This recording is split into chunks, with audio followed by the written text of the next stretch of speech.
बिस्मिल्लाहिर्रहमानिर्रहीम। अस्सलामु अलैकुम वरहमतुल्लाहि वबरकातुहू। ख़वातीन बिला वजह क्यों रोती हैं?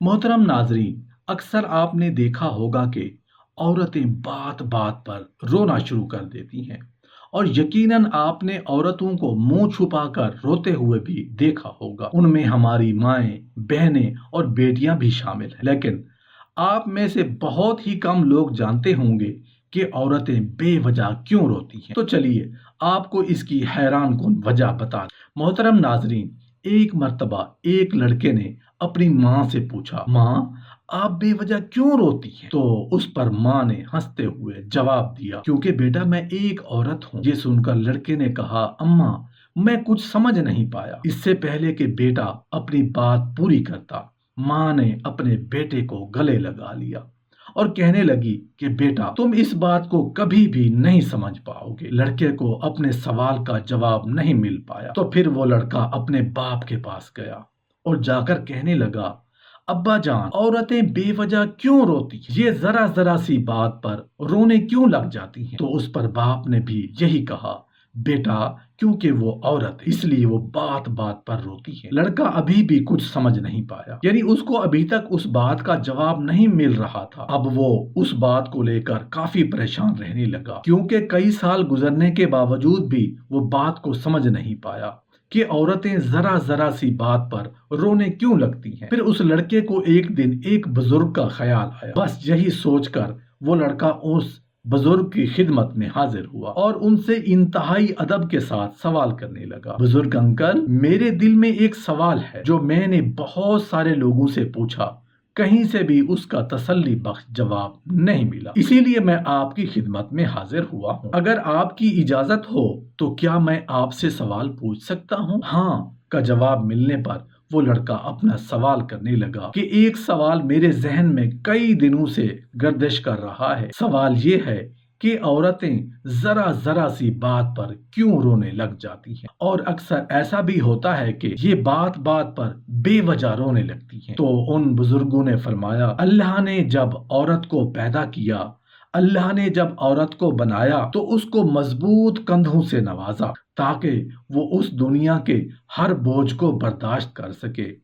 इसी तरह अल्लाह ताला ने औरत को नरम और प्यार करने वाले बाजुओं से भी नवाजा ताकि वो प्यार दे सके, और साथ में इतनी ताकत से भी नवाजा कि वो अपनी कोख में बच्चे का बोझ भी बर्दाश्त कर सके, और वो 9 महीने तक बच्चे को अपनी कोख में रख कर उसको पैदा कर सके, और कभी वो अपने धुतकारे जाने का गम भी बर्दाश्त कर सके। और सिर्फ इतना ही नहीं, अल्लाह ताला ने औरत को वो खास ताकत भी अता की है ताकि वो अपने खानदान के हर गम और परेशानियों को भी बर्दाश्त कर सके और अपने घर वालों का पूरा ख्याल रख सके, और बुरे हालात में भी बिना किसी शिकवा शिकायत के अपनी जुबान पर लाए अपने कदमों पर मजबूती के साथ कायम रह सके। और यही नहीं, अल्लाह तबारक व तआला ने औरत को ना खत्म होने वाले प्यार और मुआफ कर देने वाले दिल से भी नवाजा है। चाहे औरत की औलाद कितनी भी गुस्ताख क्यों ना हो, वो पलक झपकते भी उस औलाद को मुआफ कर सके। और आखिर में अल्लाह ने औरत को आंसू भी अता कर दिए कि जब कभी औरत की तकलीफ या परेशानी हद से बढ़ जाए तो वो अपनी उस परेशानी या तकलीफ का बोझ कम करने के लिए अपने आंसू बहा सके, और फिर वो अपनी जिंदगी में दोबारा फिर से नए दुखों, नए गमों और नए चैलेंजेस का सामना करने के लिए भरपूर तरीके से तैयार हो सके। औरत की जिंदगी का यही एक कमजोर नुक्ता है, इसीलिए औरत के उन आंसुओं की कदर करनी चाहिए। इसीलिए मर्दों को चाहिए कि औरतों का हर तरह से ख्याल करें, उनकी इज्जत करें।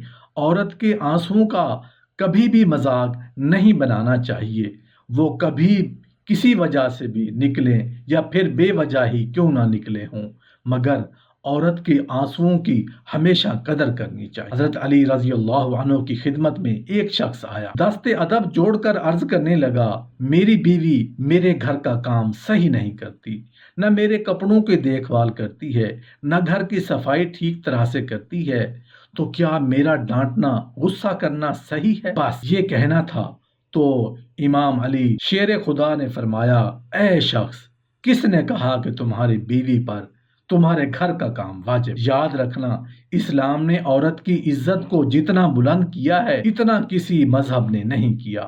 میں نے اللہ کے رسول سے سنا، عورت کی سب سے بڑی ذمہ داری یہ ہے کہ وہ اولاد کی اچھی پرورش کرے اور وہ اپنے اولاد کا خیال رکھے، لیکن اگر اپنی اولاد کی پرورش کرنے کی اجرت شوہر سے مانگنا چاہے تو وہ بھی مانگ سکتی ہے۔ اور تم گھر کے کام کی بات کر رہے ہو، خوشی سے گھر کا کام عورت کرتی ہے، گھر کو سنبھالتی ہے، تو یہ اس کی عظمت ہے، یہ اس کا بڑا پن ہے۔ اس کا شکریہ ادا کیا کرو، اس کا احترام کیا کرو۔ میں نے اللہ کے رسول سے سنا کہ جس وقت عورت اپنے گھر کا کام کرتی ہے اس وقت اللہ اپنے فرشتوں کو زمین پر بھیجتا ہے اور کہتا ہے کہ جب تک یہ عورت گھر کا کام کرتی رہے اس کے لیے عبادت کرتے رہو، اور وہ پورا وقت جو عورت گھر کے کام میں لگاتی ہے وہ اس کی عبادت میں شامل ہو۔ یہ عورت کی عظمت ہے کہ وہ تمہارے گھر کو جنت بناتی ہے، تمہارے بچوں کو عظیم انسان بناتی ہے۔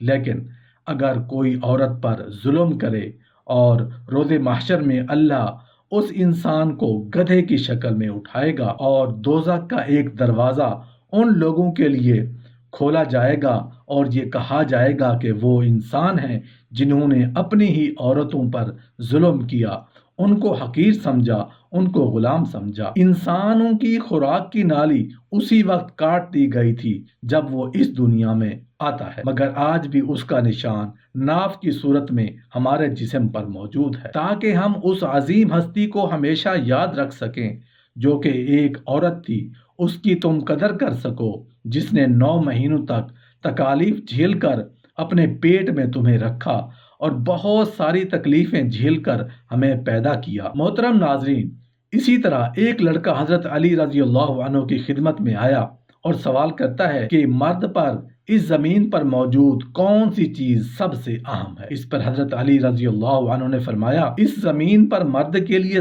سب سے قیمتی چیز اور سب سے بڑی دولت ایک اچھے کردار والی بیوی ہے۔ ایک بات یاد رکھنا کہ انسان کے پاس کتنی ہی عزت کیوں نہ ہو، کتنی ہی شہرت اور کتنی ہی دولت کے انبار کیوں نہ ہو، مگر اس کے گھر میں اس کی بیوی بد کردار ہوگی تو اس انسان کی یہ دنیا سب چیزوں کے باوجود اس کے سامنے تو عزت کرے گی مگر اس کی پیٹھ پیچھے اس کی برائیاں کرے گی، اس پر ہنسے گی اور اس کی عزت کا تماشا بنائے گی۔ اللہ تعالیٰ نے عورت کو مرد کے لیے عزت بنا کر بھیجا ہے۔